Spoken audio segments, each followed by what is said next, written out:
This is Saturday Morning Mysteries. And we're your hosts, Alexis and Grace. Good morning, everyone, and welcome to Saturday Morning Mysteries, where we are your hosts. I'm Grace. And I'm Alexis. And we are back for our second episode of the year. We're back, baby. And we are doing our second episode of the Powerpuff Girls. Yes. We're very excited about this new arc, and Alexis will be telling us the story today. So, Bird, I will pass it on to you. Take her away. Take it away, and we're going to see yet another instance of the Powerpuff Girls kicking ass, taking names, causing quite a bit of destruction. Love it. And I guess from the outset, I will say that the theme of today's episode, or the major crime that we're going to be exploring today, is going to be classic for old animated shows, a series of burglaries from banks to jewelry stores to museums, yet again, poor Townsville. Always. But also the kidnapping of a high-level, high-ranking City of Townsville government employee. Oh. So, yeah, we've actually got some pretty nefarious things going on here. Yeah, damn, okay. So, all of this is going to go down in the episode called Something's Amiss. Okay. So, the episode begins on, honestly, what is a normal day at Townsville City Hall. Nothing's really going on. So actually, maybe it's not normal. Usually the day starts with shit like under attack or exploding or whatever. It's too quiet. In this case, yes, it is a little too quiet. And we just see the mayor, who, Grace, you described in your last episode. But yeah, he's a very short guy with this big old monocle and big mustache, whatever. But he's just like honestly sitting in his office doing nothing, just like vibing out to some music and all of that. What are the taxpayer dollars doing? Go on. Buying him CDs. That's what. I'm sure that he expensed that to his official budget. So after all, he is listening to it in his office, right? Yeah. So at this point, as he's just kind of like vibing out, snapping away, listening to what he thinks is techno music, but it's actually just a skipping record. His assistant, his aide, the mayor's aide, the wonderful Miss Sarah Bellum, otherwise known just as Miss Bellum, she appears in the doorway to his office, and she makes her way right in and sits down on the sofa that he's sitting on, very, very close to him. She puts on some lipstick and then scooches in even closer. Oh. Now, before I describe what happens further, let me describe Miss Bellum here. Oh, yeah, we haven't talked about her yet. We have not talked about her yet. So she's kind of honestly like an iconic character, if you ask me. She's probably one of the most known characters, cartoon characters, to not have really an identity, actually. And I say this because throughout the entire run of the Powerpuff Girls, we never see Miss Bellum's face. The camera is always cut up from the neck up for her, so you only see the neck down. And what we see, though, is a very curvy, voluptuous, like tall woman. She definitely is very chesty. She's got hips, all of this. I believe the kids these days would say she's thick. Is that the word? I think. Yes, I believe that would say that. And just as her hips and whatnot are thick, so is her hair. She has very like thick, poofy red hair that just takes up her whole like upper frame essentially. And she's always wearing these kind of like tight skirt suits. It's red usually showing a little bit of chest out there too. And she has this very soothing, sweet voice, and she's very kind. She helps the mayor through all of his daily tasks. She actually is an awesome character. Yes, I love her. Other than the fact that you never see her face. Yeah, so, that was the writer's fault, not her fault. Exactly, because I think. And in a pretty offensive way, the writers are essentially like, who cares what her face looks like? Yeah, look at her body. Identity. Yeah, exactly. Like, we know that she's super attractive and gorgeous just by looking at her body. Who cares about her face? Maybe. Well, I don't know. That could be a good or bad Either way, whatever. It's what it's not great that they didn't give her an identity. Yeah, exactly. But it's what they went with. They definitely make her an intelligent person, though. She's not like some stupid aide. She actually, without her, the mayor would never get anything done. Right. As we will explore in this episode. Go for it. I was like, maybe it's some meta conversation there of the faceless woman always behind the man of power who gets written out of history. Yes, but we remember her bias. Oh, but what was she wearing? What did she look like? Oh my God, Craig McCracken and all these people who wrote this show. Wow, are you actually boom, boom, boom. Amazing. Damn. So cool. And she gets her due in this episode too. She's got some feminine power. Good. So anyway, Miss Bellum, this beautiful woman, she appears in the mayor's office. She sits down next to him. She scooches in really close, putting on her lipstick and everything. Mm-hmm. And this causes the mayor to kind of like look at her like, wow, oh my God, what is she doing? And she leans over him and definitely gets her chest like all up in his face to turn off his music. This episode is very sexual. They don't even try to hide it. It's super sexual, which, by the way, the reason I'm doing this episode first is because Valentine's Day is quickly approaching, by the way. For the airing, this is our Valentine's Day episode, y'all, and it's going to get even more sexual steamy in a moment. Oh my God, okay. So after Miss Bellum turns off the music, the mayor just kind of like looks at her, clears his throat, and asks, is there something on your mind, Miss Bellum? Like something you wanna talk to me about? And Miss Bellum sounds so happy, like, oh, thank God you asked. I'm so happy that you've asked me this. There is a lot on my mind. I was actually wondering if I could take the afternoon off. And at first, her asking this unsettles the mayor. He's like, oh my God, what am I going to do? Like, I can't get by without you. There's so much work to do, so little time, as he's just sitting there vibing out to music, doing nothing. But Miss Bellum, she calms his nerves by leaning in and giving him a big old kiss right on his nose.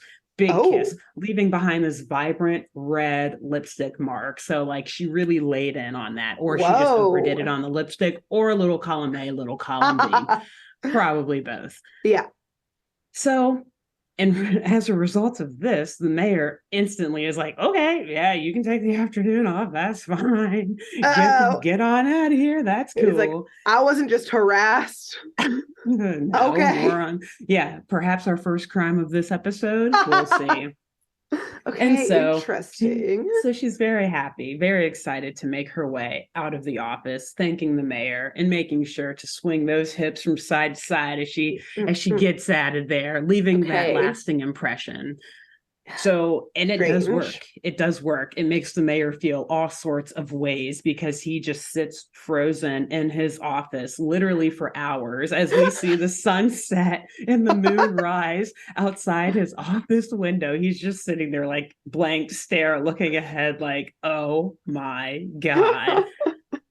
And suddenly, while he's sitting in the darkness of his office, Miss Bellum again slams open his office doors and runs in, making a beeline directly for the Powerpuff hotline phone that is conveniently sitting in the mayor's office. So I think at this point they stopped using like the signal in the air to get them, and they switch because none of the episodes back and forth sometimes. They kind of do. Coincidentally, none of the episodes that I'm talking about for the first couple of weeks used it. So I was like, oh, I forgot about that when you mentioned it last week. So for now though, I think they do switch back and forth though. Right now they've got this cool little, this hotline phone that it's just this white phone with like, an old classic 90s phone, so it's not just like on the wall or a cell phone, it's a cord phone. And the base of it is white and has like this smiley face on it. And the phone itself is red. So it's like this very adorable phone, but they always like call like the city's or something over it. So it's very funny. Yeah. So Miss Bellum, she runs straight for the hotline, tells the mayor that she has to call the girls because the Townsville bank has just been robbed. Does she look like disheveled or anything? She's still put together? She looks normal. Again, we never see her face, so we can't tell. Like you can hear the fit's normal. Everything's still tight. It's tight. She keeps it tight. She still looks good. Nothing's out of place. Okay. Whatever. Anyway. So, but you can hear the distress in her voice for sure. Okay. I'm sure if you could see her face, she would look very like, panicked and freaking out. Mhm. So I guess the mayor is still in some sort of daze because he doesn't even join Miss Bellum to meet the Powerpuff Girls at the bank. So Miss Bellum is just there walking the three girls through the crime scene. They're kind of like flying around, looking in and out of the safe. They're not causing any destruction. So I think they've started to kind of learn the limits of their They're getting older at this point. And it's very funny because we just kind of see the cops like bumbling around in the background, like looking around, walking around like in circles and shit, not doing anything. Nothing. As the girls are looking around for clues and evidence. But they are not able to find a single shred of evidence, not one clue in the entire bank. And at this point, once Miss Bellum realizes that there are no leads, she starts to actually break down in front of them in the bank, like crying, apologizing, for not being able to call the girls sooner. And she's like low-key blaming herself for the culprit getting away. I know, exactly. And that's exactly what the Powerpuff Girls say. They're like, girl, you did everything you could. You've honestly just experienced something super traumatic by like witnessing a crime go down. You called us as soon as you could, girl. You go home, you get some rest, just take a beat. She's had a weird day. She has. It's like I harassed someone today and then and then I witnessed a crime. Oh, but I don't believe in karma, right? So she goes home, she gets her rest, and then we see the next afternoon, a new day in Townsville. Well, a new day, but honestly, same old shit, right? Pretty much the exact same thing from the day before go down again, right? The mayor's pretty much twiddling his thumbs in his office until Miss Bellum again shows up, showing a little chest to the mayor again as she walks up and like hunches over. He's shimmying in, walks over and stands over his desk, leans over, gets all up in his face.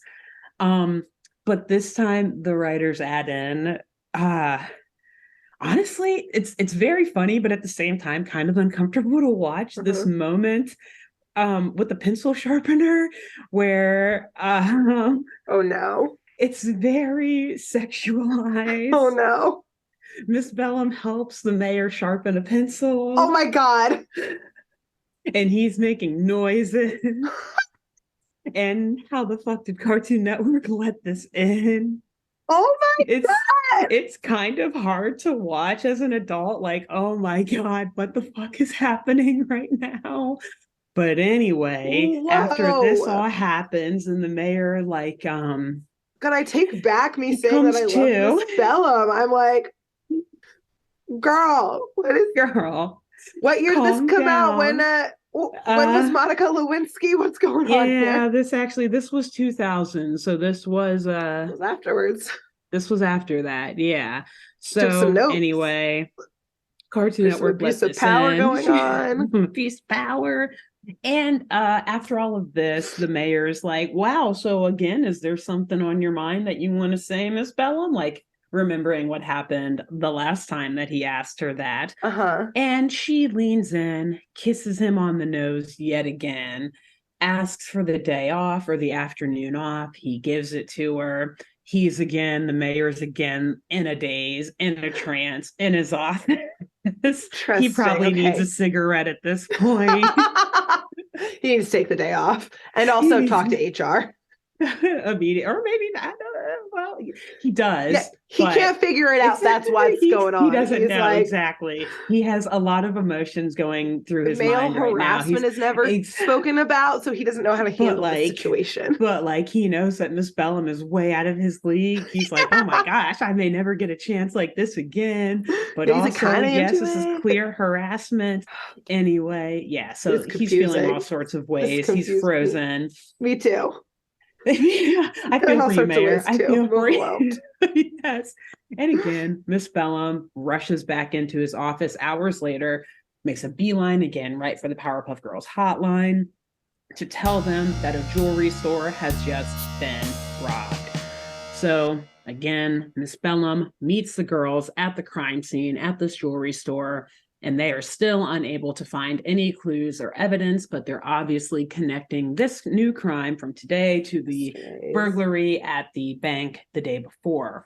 So again, Miss Bellum breaks down crying and freaking out, apologizing in front of the girls, wondering, like, essentially, like, how am I this unlucky that I would happen to see two crimes occur 2 days in a row? And yeah, exactly. And still not be able to help you catch the culprit. Oh no, this is so strange. So the girls, again, they reassure her, like, you can kind of sense a little bit more suspiciousness in their voice, but essentially they reassure her that she's done everything she could. She should go home and just get some rest. And so the next day in the city of Townsville, the same thing, literally the same thing happens again. But this time, instead of Miss Bellum just, giving one little kiss to the mayor, she kisses this man 5 times, which now he's like, okay, you can have the rest of the week off, which checks out, one for each day of the work week, right? She got all done one swoop. All at one, boom, all at once. This city needs better PTO policies. It does, clearly. Like, this is what you have to do to get time off, harass your boss, harass the mayor. Yeah, I've got some questions about the situation here. So the days go by on her week off, essentially. We see a little montage. It's kind of cute, actually, where every day we see Miss Bellum essentially rushing in again to call the Powerpuff hotline, alerting the girls to more crimes, such as like a museum heist at one point. And again, the girls meet her at the museum. We see in this montage, and they're all just like, I don't know. We don't know what's going on. And so, if you couldn't have guessed it already, the mayor is becoming more and more accustomed to this office flirtation, this sexual harassment. And he's starting to get more excited about it. I'm not sure what Mrs. Mayor has to say about any of this or what's going on at home. I guess it doesn't really matter. That's not what the writers want us to care about. But the mayor is starting to feel comfortable with Miss Bellum and maybe liking her a little bit. So he starts to actually primp himself a little bit each day. He's straightening his tie, he's spraying his cologne, popping a mint, checking his breath, getting excited, sits at his desk, waiting, eager for Miss Bellum to arrive. Exactly. He is the joy, the spark of light in his boring, no duty, no responsibility filled day. As the mayor of this town that is literally always under attack by villains and monsters. Nothing to do. So one day, though, probably nearing the end of her week off, after he's adjusted his tie and made sure he's ready for her to arrive, he sits there and he sits and waits and waits and waits and realizes that Miss Bellum is going to be a no-show this day. It's her day off. It's her day off. I'm so torn about who. It's a complicated episode. And it's going to get more complicated because at this point, even though Miss Bellum has told the mayor that she's taking the day off, he mumbles to himself that Miss Bellum is so fired because she has not showed up this day. Now, again, you can't fire someone. First off, she told you that she was taking the day off. The means that she used to get that day off, or that's another issue for another time. But now it's definitely assumed that he wants to fire her because he's not going to get his kiss today. So this now is wrongful termination. You cannot fire someone for these sort of things because they will not make sexual advances in your favor, even if they were already. It doesn't. We can talk about clean hands and all that stuff later, but he's still. This is the women are afraid of being murdered. Men are afraid of being embarrassed. This is the difference here. He got scorned.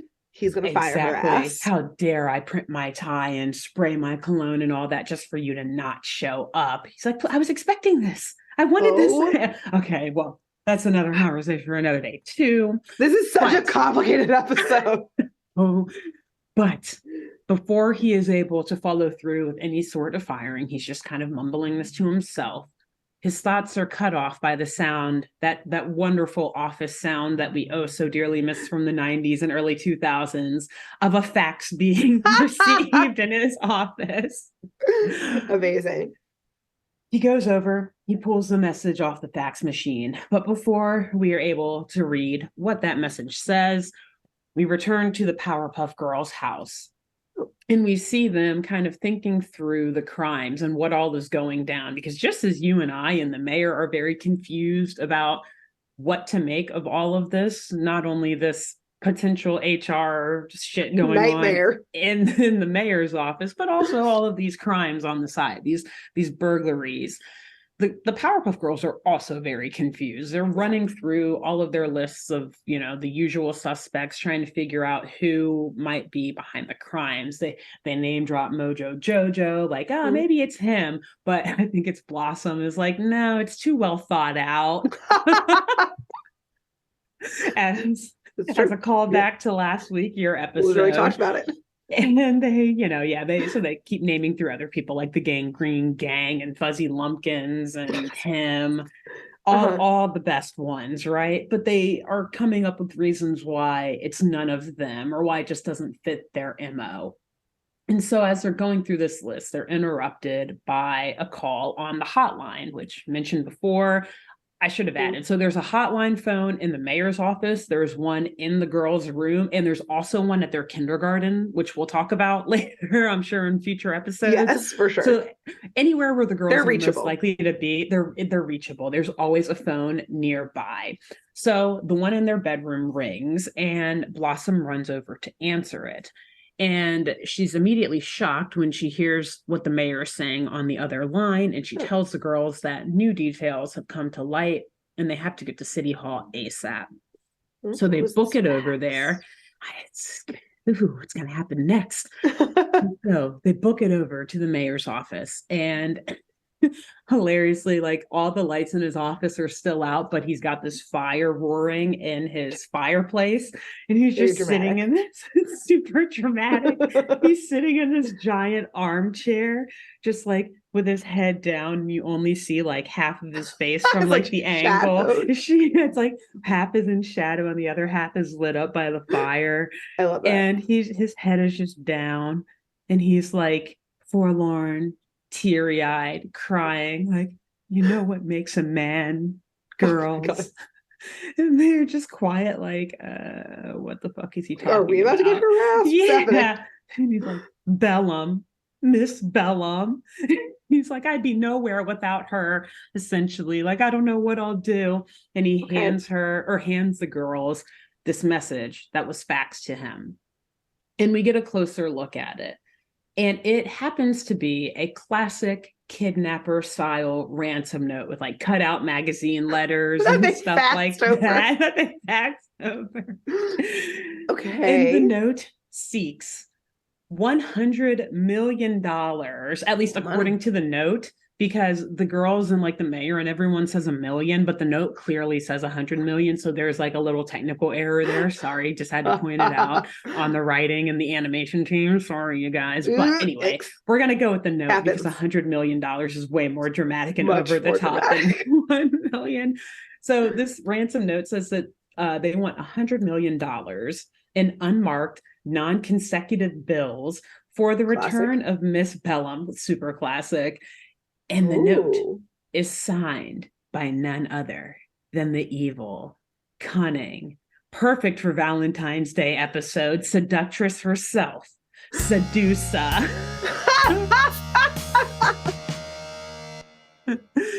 Sedusa. Oh my God. Okay. So Sedusa is probably one of my top 3 favorite villains from the Powerpuff Girls. She's like this beautiful mistress of disguise. And she, as her name suggests, is a seductress who essentially uses her good looks and her like feminine mystique and quick wits to influence men into doing her bidding. And of course, as her name also suggests, she is inspired by the Greek mythical Gorgon goddess Medusa, who also had like that beauty and charm. People couldn't, obviously you weren't supposed to look at her, but people couldn't help but look at her because she just had, again, that feminine mystique that also turned you into stone when you looked at her. So Sedusa, the villain in the Powerpuff Girls, she can't turn you into stone. But like Medusa, the Gorgon goddess, she has this like snake-like, Oh yeah, she got the snake crazy hair. whip-like hair that she uses to attack and fight with. And she can Is it like, like you know, green use it and to like black? Like are her so it's colors? black with red highlights, but her eyes are bright Okay. green, and her scale, Picturing her.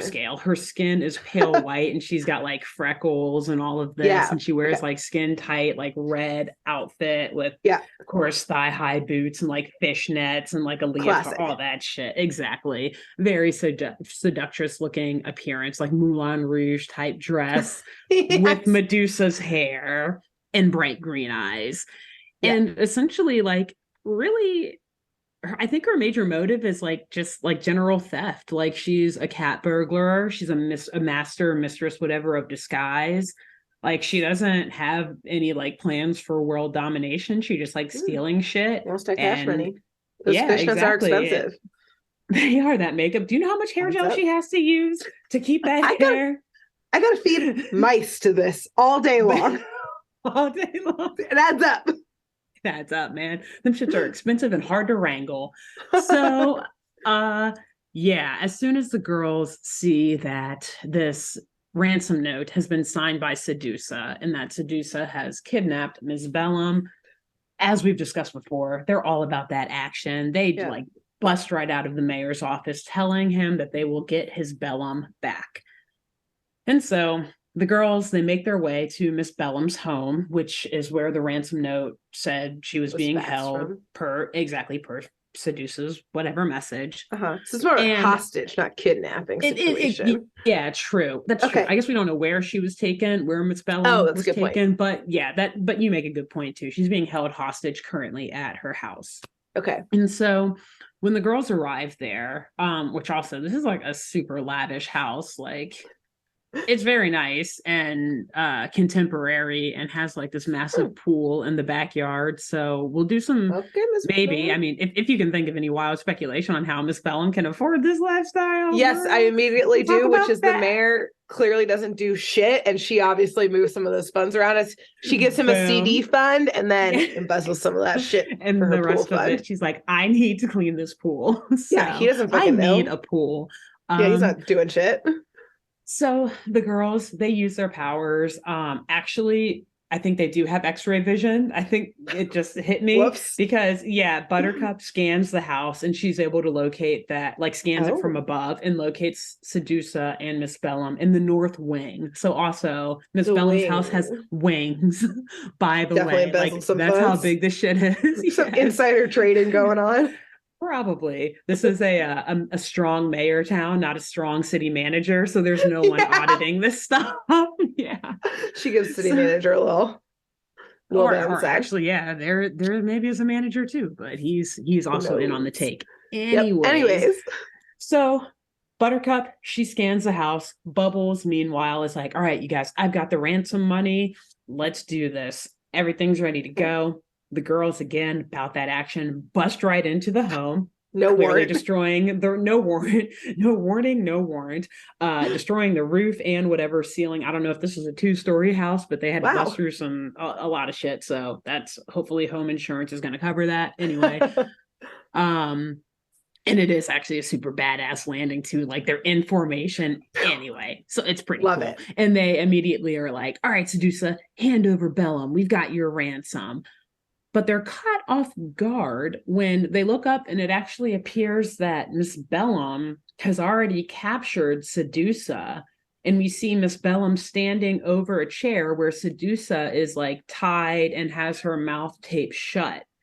Oh. And so the girls are very confused about this. Like, but we thought how did you? And Bellum, actually, she gives a pretty well thought out and compelling answer.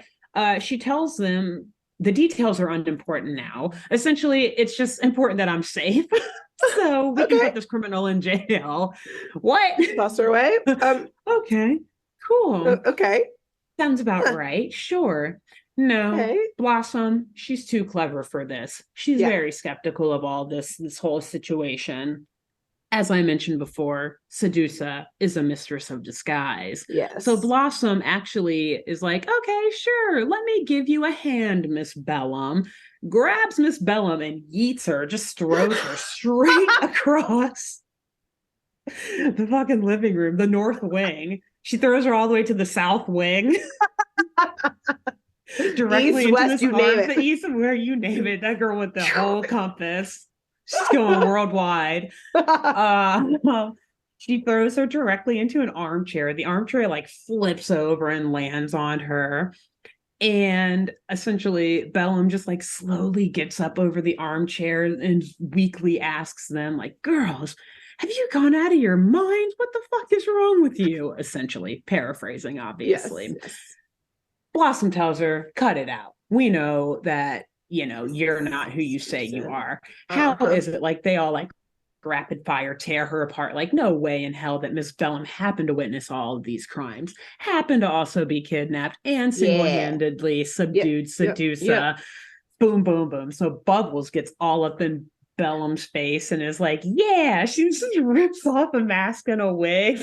Which, thank God your suspicions were correct, because otherwise, like these are the Powerpuff Girls we're talking about. It's not like Scooby-Doo where they think it's a mask and it's just like, stop pulling my face. No, these girls could actually rip off your skull. So boom. So she rips off a wig and a mask, and it reveals none other than Sedusa underneath. And Sedusa, equally about that action as the Powerpuff Girls are, immediately like front flips and assumes like this fighting position, like ready to go. Yeah. And she snaps one of her like snake hair tentacle thingy locks right at Bubbles, and it slams her against a wall, and it covers her in this like adhesive, gross, like gloopy pink hair gel.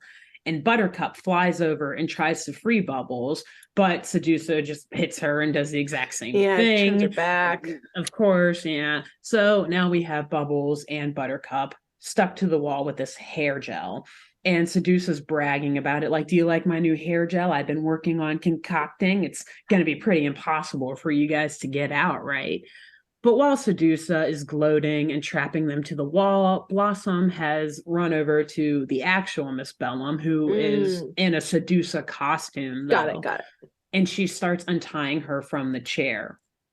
But Sedusa turns around, sees Blossom doing this, and is like, so bad, not so bad. She pulls out extra padding from her bra. Like both of them. From her Miss Bellum costume. Yes. Pulls out both of them. And like, this is the greatest villain weapon we've ever heard. Ever. Dude, it gets better. She fires them like fucking ninja stars at Blossom, and they actually get like stuck in the wall. Them shits are sharp. Who knew? Extra volume and multiple types of protection. Damn, we're by ladies, let this be a lesson. They can be used as ninja Death Stars if you want them to be. Yeah, in a pinch, ninja Death Stars. I don't know if you watch this just hit me. Peaky Blinders, but they keep like little razors in their cute little like British hats or whatever. Women, keep a razor. Ninja Death Stars. Just turn those shit into Death Stars quickly with a quickness. Amazing. Women, we are taking over. All right, this is how we're gonna do it. Okay. Bam. So anyway, Blossom though, she easily she dodges them, whatever, and she tells Sedusa that she's gonna have to do a little bit better than that to beat the Powerpuff Girls. But Sedusa reveals that this was actually just a mere distraction, as her locks, her crazy, snake tentacle, whatever thingies, are right behind Blossom already. And they attack her, gelling her to the wall with her sisters. Oh. So at this point, Sedusa's got all four of these women, ladies, girls, whatever, trapped. She's walking around this north wing of Miss Bellum's house, wondering whether she should give the Powerpuff Girls a quick death or a slow death. Like, I think she actually uses the word death, but she maniacally laughs it off, saying that would be splitting hairs. Get out here, Sedusa. Yeah, get out of here. We hate you. Boo. Yeah, they all just boo her. Jokes off. Yeah. That actually maybe would have like messed her up a little bit too. She has a huge ego. I probably should have added that before. So yeah, into the looks, clearly. Exactly. So yeah, challenging her on something like that would definitely take her down a peg. But anyway, psychological damage. Amidst all of this commotion, Miss Bellum, she's continued to like work at those knots and stuff that Blossom started to loosen, and she's able to free herself from the ropes, from this chair. Rips off the... Okay, I was gonna say she's still dressed as Sedusa. So yes, she is still at first. She like rips off the... I guess maybe she doesn't rip off the tape. I think she just takes the mask off. You're right. I was gonna say she rips off the tape, then takes off the mask. Like that's a couple extra steps that were unnecessary. But whatever. So yeah, she takes off the mask and wig and immediately starts to throw hands, like runs right into Sedusa and starts fighting. Oh damn. To be fair, though, yeah, but Sedusa is like actually a really good fighter. Like I mentioned, she did like a front flip, like I forget what you call them, like no hands needed, like launched herself right into a front flip. She got the snake thingies, the tentacles that she can control. So Miss Bellum really never actually has a chance in this fight, and she gets thrown around quite a bit. No, I think this is the first time she probably ever did. She breaks a lot of furniture and likewise probably bones. It's not a good... Look, she slams into a lot of shit, breaks some stuff. But eventually, I guess at one point, Sedusa thinks she's got her. She's down. But man, Miss Bellum, she's scrappy. She gathers enough energy. And she's big too. Like I mentioned, she's tall, she's thick. This big. Lady is definitely like 6'3". Exactly. For sure. Bella is very tall. And she can run in pumps, I guarantee you. Without a doubt. And she obviously goes to the gym to keep that figure, right? Yes. So like, yeah, it's not like she can't hold her own, but Sedusa is a very good fighter. So and this is like a life or death situation. She's probably adrenaline. With adrenaline. Let me tell you, she is, because Grace, she gets up, she tackles Sedusa and runs her through her home, through a glass window. Oh, shit. Like into the pool. Thank God the city is paying for it to stay clean. For embezzlement.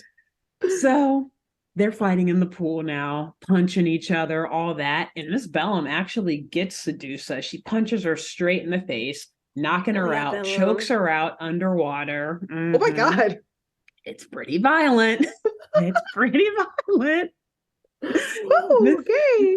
Miss Bellum, she gets out of the pool, she's catching her breath, all of this. And Sedusa just slowly, though, reemerges. I guess she comes back too. She reemerges, ready to attack Bellum again. But Bellum has something over Sedusa. Natural volume and curls. Sedusa, on the other hand, her hair cannot take the wet chlorinated water, so it is just like those snakes. They can't do They're not water snakes. They're not, and chlorine I don't think helps set off or any animal. Anything. Yeah. So her hair is lifeless and limp and mostly powerless and definitely in need of a relaxer at this point. Sedusa, she can't control it. She can't send her whip like whatever snake hair tentacles after Bellum. And so she's just standing there pretty much useless and mostly powerless. But she is like, all right, well, now I guess I'll just have to use my hands, essentially. Right. Which we've seen her good at already. She's good at. So this is still a threat. So Miss Bellum's like, oh, shit. And she has a light bulb moment and realizes, oh, shit. Water. So she just pours water onto the gel that's holding the Powerpuff Girls onto the wall. Oh, and they are instantly freed. Okay. Very smart. Like I said, Miss Bellum, they make her about more. She's more than just her body. She also has a brain as well. So the girls, they're ready to take on Sedusa as well now, or at least finish the job off, because everyone's pretty much hurt. Quite a bit at this point. Yeah. So Sedusa, she starts to walk back in from the pool and she's like, all right, I'm ready to fight. Never mind. I see that you freed the Powerpuff Girls. This is not gonna work. And essentially the camera like starts to fade out and we just hear them saying that they're going to pin her down and cut her hair off. Like they take scissors out, and we assume that that is what they do, as we hear Seduce's screams like in the background as there's like snipping and stuff. So my guess is they're beheading snakes at the end of this episode. I guess that's technically how we can define it. They're That's slaughtering definitely animals. assault. Yeah, like let's be real. There was not a threat anymore from the hair. This just turned to torture. They could have they literally torture her. They could have just immediately flown her to a prison where I'm sure they have some sort of apparatus or whatever to keep her head from sedate her, or just like keep her submerged in water, like put a mask on or whatever, but just keep her in water so that she can't, just keep her wet. But like, nope, can she feel the pain of the snakes being beheaded? That's a good question. The screams make it seem like she can, but it could also just be her screams of like, no, I failed. But they're pretty painful screams. So I think we can wildly speculate that yes, she feels the pain of this. Oh my God. And that's the end of Sedusa for that episode. So the next day, they're back at City Hall, the mayor's office in the city of Townsville. And the mayor is very elated to see Bellum. She's back. She's healthy. And he said he essentially would pay double to have, gotten her safely back and returned. And this makes Bellum realize for a second, like, wait a minute, girls, where did you even get that ransom money that you were going to offer Sedusa to get me back? And at that point, they're like, oh, that wasn't ransom money. It was actually just the mayor's dirty laundry. So they open it up and like all these like socks and underwear fall out. And the only reason I'm saying this is because that then causes the mayor to be like, oh, speaking of dirty laundry, do you think like we should air out our dirty? Should we tell him our dirty little secret? And Miss Bellum has to remind him, like, Mayor, I told you it wasn't me trying to seduce you. It was Sedusa dressed up as me. Her name's literally Sedusa. Literally Sedusa. We've told you this. You saw the ransom note. And so the mayor's like, oh, well, okay. In that case, I'll see you guys later. And he just like starts to, chipper his way out, prance on out of his office, scurrying. And Bellum's like, dude, where are you going? It's like the afternoon. We have a whole day. Yeah. And he's like, I got to get to the prison. Visiting hours are almost over. And that's the end of the episode. The girls are all just standing there looking super confused, actually, like, like, I gotta make that conjugal visit. Boom, exactly. And oh my God. The end of the episode today.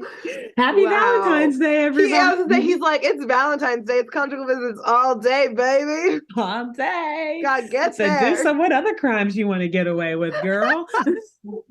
Oh my God. I obviously remember Sedusa. I like very loosely kind of remembered like, oh yeah, there's like some episode where Miss Bellum gets like replaced or something. Mm-hmm. One, did not put it together that it was Sedusa's episode, one of her episodes that was the Bellum replacement, but like, whoa, this episode had a lot more. There's a lot more than I recall. A lot going on. And I tell you what, like when you watch the pencil sharpener scene, Grace, I'm so excited to go watch this. Just make sure your door is closed when you watch it. This is a children's show. Apparently not. I think this episode came out in 2000, so we were 7, oh my 6 God, or 7, depending on 7 or 8. Sorry, depending on when it came out in 2000. So oh my God, wow. So that's incredible. That. A lot of breaking and entering, a lot of assault and battery. A lot of criminal impersonation and of a government official, no less. That's like an extra felony or penalty for her Sedusa. So she's fucked, or she's gonna have a hard time getting out of that. But she is definitely very vengeful, full of vengeance, whatever, because she's been tortured. Her hair has been chopped off. Yeah. So that definitely comes back to play later on in the Powerpuff Girls, I'm pretty sure. But, yes. Yeah. Wow. Great job. Thank you. Thank you. And Yes. so I love this one. I can't wait until next week. We're going to continue rolling through some of these awesome villains in the Powerpuff Girls. But until we get to that episode next week, Grace, who should the wonderful viewers and listeners tell about this podcast? You know, since this is a Valentine's Day episode, you should tell your Valentine about this podcast. Let your Valentine know it's a great podcast to listen to. If they're interested in you, they gotta be interested in some of your interests, like this show. They better be. Exactly. Let them know. And if not, red flags, right? Cut them off. Who else should they tell? So let's see. If you're going to tell your Valentine, then I suppose that you'll probably be going on a date or something, having a nice evening out. I don't think we've shown this before, but tell your waiter or the hostess at the restaurant where you go. Like, by the way, as if they're not already super busy, like overwhelmed. Be like, excuse me, don't seat this next table. I have something to tell you first. I have a recommendation. You need to listen to this podcast. It's Valentine's Day. You probably hate all the people in here. Listen to this while they joke about the seductress. Boom. The host of Saturday Morning Mysteries. Yes. Amazing. Great. Perfect. I love it. And cool. Until then. Great work. We'll see y'all next week. Bye. Bye. Thanks for tuning in to Saturday Morning Mysteries. If you enjoyed this episode, please share, rate, review, leave us a like, and drop a comment. We post episodes every Saturday and bonus tune tangents whenever we feel like it. So please subscribe so you don't miss the shenanigans. And if you want to follow us on YouTube, click the bell under the YouTube subscribe button to receive notifications when new videos are posted. And if you want to subscribe to the podcast, we have no idea what you're listening to us on, so just hit the big subscribe button on whatever app you're using. We believe in you. Give us a follow on Twitter and Instagram at SatmornMist, all the abreves, and let us know if you have any episode or show requests by emailing SaturdayMorningMysteries@gmail.com. Thanks to Jenna Kendall for the logo design and to Ava Sakiki for the music used during this week's episode. See y'all groovy kids next week on Saturday Morning Mysteries.